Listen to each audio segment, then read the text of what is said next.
தமிழ் பேசும் அன்பு நெஞ்சங்கள் அனைவருக்கும் வணக்கம். Welcome to Agavai Tamil channel. இன்றைக்கி நம்ம பார்க்க போகிறது பார்த்திங்கன்னா இந்த பிராய்லர் கோழி வளர்ப்பு தொழில் தான். பண்ணை முறையில் பண்ணுறது, அது இல்லாமல் பார்த்திங்கன்னா கோழிகளை வளர்த்து கொடுத்து எப்படி வருமானம் நம்ம பார்க்குறது. இந்த நபர் பார்த்திங்கன்னா மாதம் ஒரு 50,000 60,000 வரைக்கும் வருமானம் பார்த்துட்ருக்காரு, வெறும் இந்த கோழிகளை வளர்த்து கொடுக்கறது மூலமாக. அது எப்படி அப்படிங்கிற அந்த தகவல்களை நம்ம இவர்கிட்ட கேட்டு தெரிஞ்சுக்குவோம். வாங்க நம்ம அந்த வீடியோக்குள்ளே போகலாம்.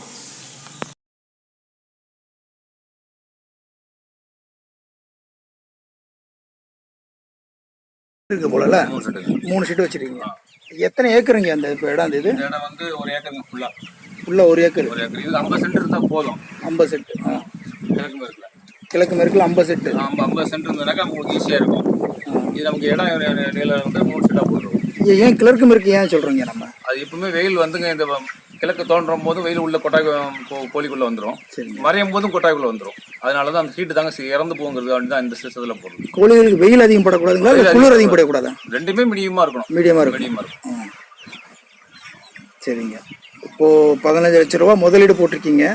இதுக்கு எப்படிங்க தீவனம்? எப்படி இதுக்கு தீவனம் அவங்க கம்பெனிலே கொடுத்துருவாங்க எல்லாமே. அது எப்படின்னு சொல்லுங்களேன் நமக்கு. அவங்களுக்கு அவங்க 6,500 ஷெட் போட்டு ரெடியா வச்சிருக்கணும். ரெடியா போட்டு வச்சிருக்கணும். தண்ணி வசதி, மின்சார வசதி எல்லாம் ரெடியா வச்சுக்கணும். எந்த விருப்பமோ எந்த கம்பெனி விருப்பமோ அதை கூப்பிட்டு சொன்னோம்னாக்க போனால் இறக்குவாங்க. அப்படி இல்லை இப்போ நாங்கள் போன மாதிரி டாக்டர் மூலியமாக போயிருந்தாக்கா அவங்க ஃபர்ஸ்ட் நம்மளை கேட்பாங்க அப்ளிகேஷன் கொடுக்கும்போது எந்த கம்பெனியில் இறக்குறீங்க அப்படின்னு.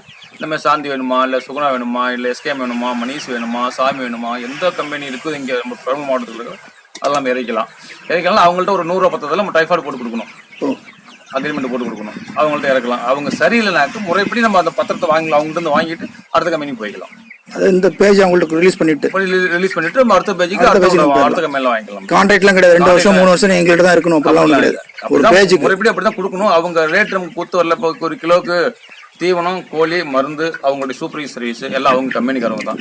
நமக்கு ஒண்ணும் கிடையாது. நம்ம வளர்ப்பு இடம் தான் பராமரிக்கணும். அதுக்கு என்ன செய்யறாங்கன்னாக்க நமக்கு ஒரு கிலோவுக்கு இவ்வளவு சார்ஜ் எல்லாம் எடுத்துக்கிட்டு ஒரு கிலோவுக்கு 5 ரூபா, 6 ரூபா, 7 ரூபான்னு கொடுப்பாங்க. அவங்க ஒரு 30 நாள்ல 2 கிலோ வரணும் அப்படின்னு ஒரு கணக்கு போட்டு கால்குலேஷன் பண்ணும்போது தீவனம் மட்டும் அதிகமாக போயிடும். போச்சுன்னா நமக்கு எஃப்சிஆர்னு சொல்லி ஒரு லிஸ்ட்டை போட்டு அதில் 4 ரூபா, 5 ரூபா, 4 ரூபாங்க, 4 ரூபா, 3 ரூபாங்க. இப்படி சொல்லும் போது இவங்க சரியில்லை, அந்த கம்பெனி வேற கம்பெனி போவோம் அப்படி மாறுறது தான். வேற ஒன்று பயனாளிகளுக்கு லாபம் வர மாதிரி செய்ய மாட்டாங்க. அவங்களுக்கு எப்படியா லாபம் வர மாதிரி தான் பார்ப்பாங்க. எப்படியா அப்படி கூட சுத்தி கிழிச்சு கொண்டு வந்துருவாங்க. வண்டி கடை கொண்டு நம்ம கொண்டு 4 ரூபாய் போட்டோம். சொல்றது 8 ரூபா 50 ரூபா சொல்லுவாங்க. கல்காசில் ஃபர்ஸ்ட் கோழி பண்ண போடும்போது விவசாயம் பண்ணும்போது உங்களுக்கு கிலோவுக்கு 7 ரூபா கொடுப்பாங்க அப்படிம்பாங்க. அது எந்த விதத்துல 7 ரூபான்னு சொல்ல மாட்டாங்க. இப்ப எவருங்க செத்து போகுதுன்னு கோழிலாம் அது நமக்கு நல்லா இருக்கும். ஆமா, எண்ணிக்கை குறையுதுல. ஆமா, எண்ணிக்கை குறையும் போது இந்த இருக்கிற செத்து போன கோழினுடைய ஷார்டேஜ் இருக்கிற கோழி தான் காப்பாங்க. அந்த அளவுக்கு அதுக்கு கறி இம்ப்ரூவ்மெண்ட் பண்ணணும். அதுக்கு இது கொடுக்க மாட்டாங்க. மருந்து கொடுப்பாங்க. மருந்து எல்லாமே மெடிசன் கொடுத்துருவாங்க. மருந்து எல்லாம் கொடுத்துறாங்க. எல்லாமே கொடுத்துருவாங்க. எதுவும் கடையில வாங்க வேண்டியது இல்லை. இப்ப செத்து போச்சுன்னா அவங்கள்ட்ட இன்ஃபார்ம் பண்ணணும். ஒன்னும் மறுநாள் காலைல பாப்பாங்க. நமக்கு எல்லாம் அன்னைக்கே வருவாங்க. ஒரு கோழி 2 கோழி நம்ம தூக்கி போட்டலாம். மறுநாள் இல்லை, அதுவும் காமிக்கணும். மறுநாள் அவங்க பாப்பாங்க. ஞாயிற்றுக்கிழமை லீவு, நாளைக்கு காலைல 9 மணிக்கு வருவாங்க. இப்ப செத்துக்கிற கோழி நாளைக்கு காமிப்போம். இத்தனை சாரம் நோட்ல எழுதிட்டு போடுவாங்க. திரும்ப நாளைக்கு வந்துட்டு போனதுக்கு செத்துனா கோழி நாளை வச்சு காமிக்கணும். எதனால செத்து போய் அவங்க ஆராய்ச்சி பண்ணுவாங்க. ரெண்டாவது அவங்க கண்ணால பாக்கணும். ஆமா, எடுத்து போக கூடாது. கரெக்டா. நம்ம செத்து போச்சு சொன்னோமா, நம்ம எடுத்து வித்துட்டோம்னு கண்டாங்களா அவங்க, அதனால அவங்க கண்ணால பாக்கணும். அது நல்லது. ஆமா, கரெக்ட். இது கோழிக்கு தண்ணி வைக்கிறதுங்களா? இது தீவனங்க. இது தீவன தொட்டி. இது தீவனம் டப்பாது. இந்த மாதிரி கட்டி விட்டுறணும். இதே கட்டி விட்டுறணும். தரையில 2 அடிங்களா, 1 அடிங்களா? இது தரையில ஒரு 4 அங்குலம். 4 அங்குலம். இன்னும் கொஞ்சம் ஹைட் ஏறணும். ஒரு கோழி கழுத்துக்கு வர மாதிரி லெவலுக்கு தகுந்த மாதிரி வைக்கணும். இது தண்ணி, இது வாட்டர். இது கூட ஒரு 4 அங்குலம் தான் இருக்கு போல. இது 2 இன்ச்சு ஏத்தணும். மேல 2 இன்ச்சு ஏத்தணும். இது என்ன தீவனங்க? இது அவங்களே கொடுத்துருவாங்க. அவங்களே எல்லாமே கொடுத்துருவாங்க. இது தீவன பேர் எஸ்கேம்னு போட்டிருக்காங்க. இந்த கம்பெனி கோழி தான் நம்ம வளர்த்துட்டு இருக்கோம். இவங்க எப்படிங்க சர்வீஸ் பரவாயில்லையா? பக்கா பார்த்தாங்க, ஒன்றும் பிரச்சனை இல்லை. கூப்பிட்ட நேரத்துக்கு வராங்களா? கோழிகளுக்கு ஏதாவது பண்ணையில பிரச்சனை சொன்னா அவங்க எப்பயுமே பார்ப்பாங்க. எந்த கம்பெனியும் சரி உடனே வந்துருவாங்க. அவங்களோட பொருள் தானே. சூப்பர்வைசர், டாக்டர், மேனேஜர் 3 பேருமே வந்துருவாங்க. நம்ம ஏதாவது பணம் கொடுக்கணுமா? தேவை? அதெல்லாம் இல்லை. அதெல்லாம் ஒன்றும் தேவையில்லை. அவர் டாக்டர் கூட வந்தாருன்னா இந்த சாகுது இந்த கோழி வேணாலும் சொல்லிட்டு அவங்க உடனே மெடிசன் எழுதி கொடுப்பாங்க. அவங்க வாங்கிட்டு வந்துருவாங்க. சரி, நம்ம கூட போய் வாங்கிட்டு வந்துடுவாங்க. ஸோ இது பராமரிப்பு ஒரு நாளைக்கு எவ்வளவு நேரம் நம்ம செலவிடணுக்கு? காலைல ஒரு 3 நேரம், சாயங்காலம் 3 மணி நேரம் சார். வெயில் டைம் இருந்தால் 3 வேளை நம்ம உள்ள இறங்கிடணும். ஏன்னா அடைய விடக்கூடாது. நடந்துகிட்டே தண்ணி குடிச்சிட்டே இருக்கணும். அதாவது தூங்க விடக்கூடாதுன்னு சொல்லுவாங்க. ஆமா, அடைஞ்சதுனாக்க இந்த பூமி ஹீட்டு மேல் ஹீட்டு ஒன்னா ஆயிடுச்சுனாக்கா அது செத்துரும். அப்படியே இந்த இடமா வெந்துடும் தெரியலாம். இதே என்னோட எருவெல்லாம் ஒன்னா கிடக்கு இல்லைங்களே, அதனால அந்த ஹீட்ல அப்படி வெந்து போகுது. அது நடந்துக்கிட்டோம் தண்ணி குடிச்சிட்டே இருக்கும் அந்த டைம். அப்போ நமக்கு பிரச்சனை இல்லாம இருக்கும். ஒரு ஆள் நீங்க பாத்துக்க முடியுதா இல்ல 2 ஆள் பார்க்கணுங்க. 2 ஆள் 2 ஆள் தான் ஈஸியா பார்க்கலாம். 2 ஆள் இருந்தா ஈஸியா பார்க்கலாம். காலைல ஒரு 3 மணி நேரம், சாயந்தரம் 3 மணி நேரம். பார்க்கலாம். இப்போ உங்கள்ட்ட கொடுக்குறது எத்தனை நாள் குஞ்சுகள், எத்தனை வயசுல கொடுப்பாங்க? குஞ்சு உடனே அங்க மிஷின்ல இருந்து ரிலீவ் ஆச்சுன்னா இங்க தான் வருங்க. ஒரு நாள் குஞ்சு ஒரு நாள் கூட அங்கே போகாது, இங்க தான் வரும். நேரா டைரக்டா இங்க தான். அதுக்கு அப்ப அந்த ஹீட்டுக்கு என்ன பண்றது? நம்ம இங்க வந்து 200 வாட்ஸ் பல்ப் போடணுங்க. ஒரு ப்ரூடிங்ல வந்து 400 கோழி குஞ்சு விடுவாங்க. ஒரு ரவுண்ட் ஒன்று இருக்கு ஆட்டோபேட்டிக்ல, அதுக்குள்ள 400 குஞ்சு விடுவாங்க. 400 600 விடுவாங்க. அதுக்கு வந்து ஒரு குண்டு பல்ப் 200 வாட்ஸ். அது கூட பார்த்தோம்னா நம்ம ஆயில் டம் இருக்கு இல்லைங்களா, அதுமே டாப்பை கட் பண்ணி எடுத்துட்டு அடுப்பு கொண்டாந்து கொட்டி நம்ம வெளியில ஹீட் பண்ணி நெருப்போட கொண்டாந்து கிட்ட வச்சிட்டோம்னாக்க அதை சுத்தி அடைஞ்சிக்கும். அது பண்றது மூலமா அந்த எலக்ட்ரிசிட்டி கொஞ்சம் சேவ் பண்ணலாம். மின்சாரத்தை எல்லாம் 200 வாட்ஸ்ங்கிறப்போ எத்தனை குஞ்சுகள்? 3000 4000 குஞ்சுகள் இருக்கு. இப்போ ஒரு ப்ரூடலுக்கு நமக்கு 200 குஞ்சுகள் பல்பு. நான் அந்த செட்டுக்கு 4 பல்புங்க. 4 பல்பு. 12 பல்பு இருக்கு. 12 பல்பு வந்துருமே, அதுவே வந்துருமே உங்களுக்கு இல்ல? மாசம் 2000 ரூபாய் கரண்ட் பில் வந்துரும். கரண்ட் பில் வந்துரும். இது கரண்ட் பில் வந்து நார்மலா சொல்றாங்களா இல்ல 750 சொல்றாங்களா அந்த கடை சர்வீஸ் மாதிரி? இல்ல இது வந்து தோட்டக்கலை சர்வீஸ் டேரிஃப் 3A 350 காசு நமக்கு. 350 தோட்டக்கலை திறந்து கொடுக்குறாங்க. அதேதான். அது பரவாயில்ல. இப்போ இதை வந்து 60 நாள்ல இது வந்து ரெடி ஆயிடும் இல்லைங்க? கிடையாதுங்க, 45 நாள்லங்க. 45 நாள்ல ரெடி ஆயிடும். 45 நாள் ரெடி ஆயிடுச்சுன்னா அவங்களே வந்து கம்ப்ளீட் எடுத்துருவாங்க. கம்ப்ளீட்டா ஃபுல்லா எடுத்துறாங்க. நமக்கு பேமெண்ட் எப்படி கொடுக்குறாங்க? பேமெண்ட் 1 வாரம் இல்ல 2 வாரம் நமக்கு அக்கௌண்ட்ல போட்டுருவாங்க. எல்லா கிளியரன்ஸ் உட்காந்து பேசி சொல்லிடுவாங்க. இவ்வளவு உனக்கு அமௌண்ட் ஒரு பைசா வரும், இவ்வளவு இந்த இவ்வளவு தீனி உங்க கோழி இருக்கு, இவ்வளவுக்கு கறி இருக்கு, இவ்வளவு ரேட்டுக்கு உங்களுக்கு எடுத்துடுவாங்க. உங்களுக்கு சார் ரேட் எவ்வளவு? இப்போ இது எத்தனை நாள் குஞ்சுங்களீங்க? இது வந்து எனக்கு 27 நாள் குஞ்சுங்க. இதுங்களா? 27 நாள். 27 நாள் இது. ஆமாங்க. இப்போ 1 கிலோ வரும் போல இல்ல? எல்லாம் 1 கிலோ 1 வருங்க. ஆனா ஆக்சுவலா போனா 1 500 இருக்கணும். இந்த சீசன்ல வெயிட் ஏறல கோழி அப்படியே, அதனால அப்படியே இருக்குது. எல்லாம் குளூர்ல கொஞ்சம் நடுங்கிட்டு இருக்கு போல. எல்லாம் கொஞ்சம் கிளைமேட் சரியில்லை. இது வந்து பொட்டை கோழிங்க. இது சேவல் வால் இல்லாமலாம் சாவல். இதுல சேவல் பொட்டை கோழி கண்டுபிடிக்கலாமா? பாப்பாட்ட தான் விட்டுருந்தோம், இடையில கொஞ்சம் எல்லாம் மிஸ் ஆயிடுச்சு. இது சேவலா? இது பொட்டை. இது பொட்டை. அது ஆமா, அந்த தீர்த்தி இருக்கு பாருங்க, அது சேவல். எதுங்க? அது சேவல். சேவல் எப்படி கண்டுபிடிக்கிறது? நம்ம வால் இல்ல பாருங்க, கொண்டை இருக்கு பாருங்க பெருசா. மேல இருக்க கொண்டை சொல்றீங்களா? இந்த கொண்டை சொல்றீங்க, மேல இருக்க கொண்டை. அது வந்து சேவல். அது சேவல். பொட்டை கோழிக்கு வந்து வெள்ளையா இருக்கும், சேவ கோழிக்கு வந்து சிகப்பா இருக்கும். இது பொட்டை. இது பொட்டை இல்ல, இது கொண்டை கிடையாதுன்னு நினைக்கிறேன். இல்ல, இதுக்கு வால் இருக்கு போல. இது பொட்டை கோழி. இது சேவல்னு சொன்னீங்களா? ஆமா. இதுல சேவல் தண்ணி பெட்டை தண்ணி தான் விட்டுருந்தாங்க. பெட்டை எல்லாம் இதுல ஏதாவது வித்தியாசம் இருக்கா? சேவலுக்கு தனி காசு, பெட்டை அப்படி? சேவல் வந்து வெயிட் ஏறுங்க சீக்கிரம், வெயிட் ஏறாது. அதான் மெயின் காரணம்.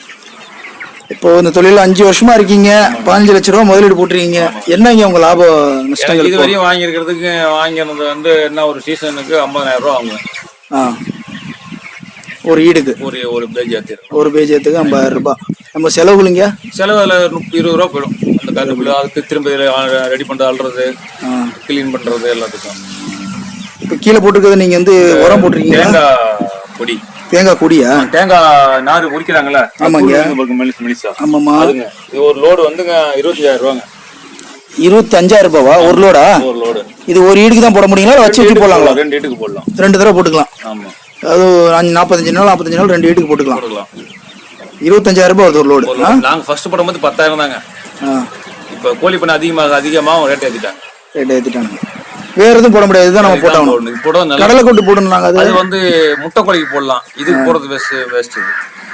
முட்டை கோழிக்கும் போட முடியாது, அவங்க தான் அந்த மேல டாப்ல நிக்க வச்சிருவாங்க. சரிங்க. அது போட்டா நமக்கு அதுவும் ஒரு மூட்டை 120 ரூபா சொல்றாங்க. அப்படியா? அதோட மருத்துவம் போடலாம். இப்போ மார்க்கெட்ல எந்த இது நல்லா சர்வீஸ் பண்றாங்க? சுகுணாங்களா இல்ல இப்போ நீங்க பண்றது எஸ்கேம்? ஃபர்ஸ்ட் சாந்தியில இருந்தாங்க. சாந்தியில. இப்போ வந்து சுகுணாவில் இருக்கேன். 2 பேருமே பரவாயில்ல, நல்லா பண்றாங்க. பரவாயில்ல பண்றாங்க. இப்போ நம்ம வந்து இந்த செட்டு போட்டு தண்ணி வசதி, மின்சார வசதி இதை பண்ணி கொடுத்துட்டு முறையான பயிற்சி நம்ம போய் எடுத்துக்கிட்டு அதுக்கப்புறம் நம்ம பண்ண ஒன்லி பராமரிப்பு வளர்த்து கொடுத்தா மட்டும் போதும். சேல்ஸ் பண்ண அவசியம் இல்லை. அவங்களே வந்து எல்லாம் பார்த்துக்குவாங்க, மார்க்கெட்டிங் எல்லாம் பார்த்துட்டு நமக்கு மார்க்கெட்டிங் வந்துருவாங்க.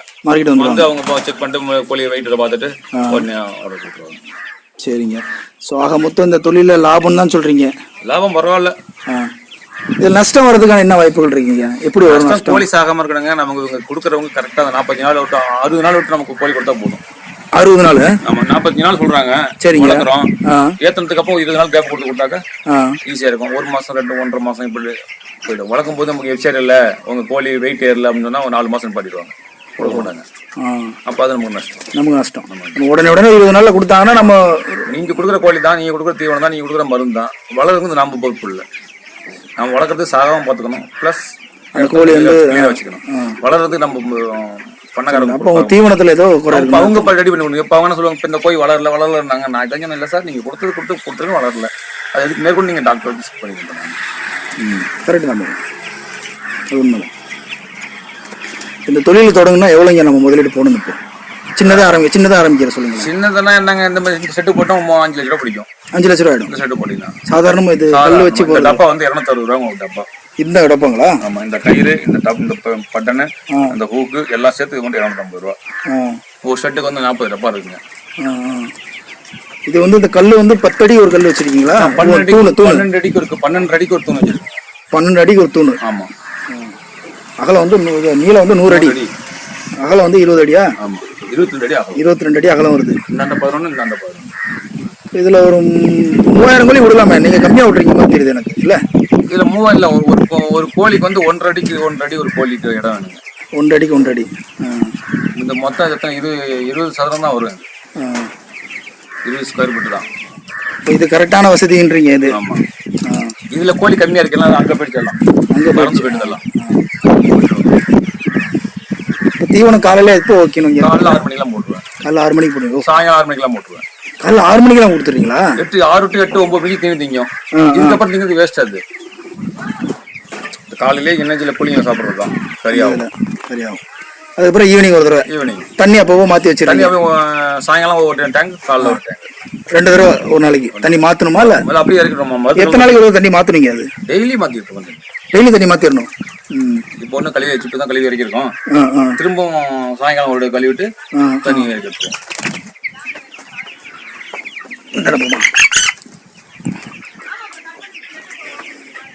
ஸோ இப்போ வந்து ஆரம்பிக்கணும்னா, புதுசாக ஆரம்பிக்கணும்னா 5 லட்ச ரூபா இந்த செட்டுக்கு. வேற என்னங்க நம்ம முதலீடு போடணும்? வேற பணம் தாங்க முதலீடு, வேற எதுவுமே இல்லைங்க. இடம் இருக்கணும், நல்ல வசதியா, தண்ணி வசதி. இது நீங்க குத்தகைங்களா இல்ல சொந்த இடம்? சொந்த இடம். சொந்த இடம். இப்போ நான் குத்தகை எடுக்கணும்னா ஒரு 2 ஏக்கர் 1 ஏக்கர் போதுங்களா? இல்லை ஒரு 50 சென்ட் கிழக்கு மேற்குல 50 சென்ட் உங்களுக்கு இடம் போதும். அது போதும். 50 சென்ட் இடத்துல நம்ம ஆரம்பிச்சிடலாம். நான் கேட்க மாட்டேன். மழை காலத்துல எப்படிங்க ஒரு மாசத்துக்கு 40,000 50,000 வருமானம்? இது தார்ப்பைங்களா? இந்த தார்ப்பை தார்ப்பை அப்படியே மேல தூக்கி விட்டுற வேண்டியது. சாரில் அடிக்காதல?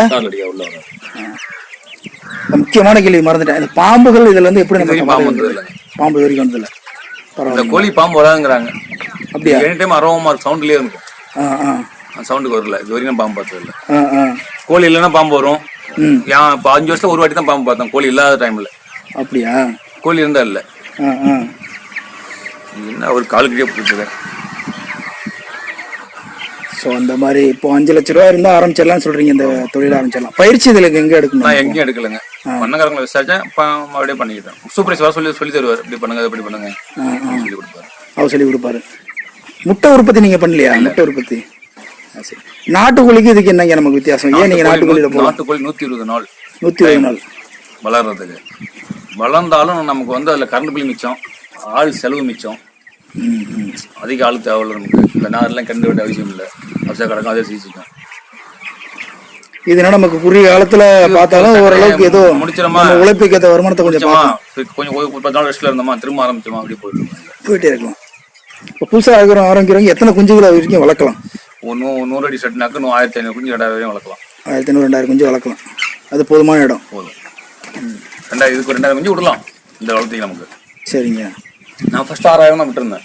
2000 சரி அப்படின்ட்டு கொஞ்சம் குறைச்சிக்கிட்டாங்க. சரி இப்படி இருக்கணும், ஃப்ரீயா இருந்தா சாகாம இருக்கும் சொல்லிட்டு, கொஞ்சம் காற்று வசதிக்கு நல்லா இருக்கும்னு சொல்லிட்டுல. ரொம்ப ரொம்ப நன்றிங்க. உங்க தகவலுக்கு ரொம்ப ரொம்ப நன்றி. இது மூலமா இந்த இளைஞர்கள் ரொம்ப பயன்படுவாங்க. உங்களோட நம்பர் சொன்னீங்கன்னா நல்லா இருக்கும். என்னோட நம்பர் வந்து 80 98 152 867. ரொம்ப ரொம்ப நன்றிங்க உங்க தகவலுக்கு.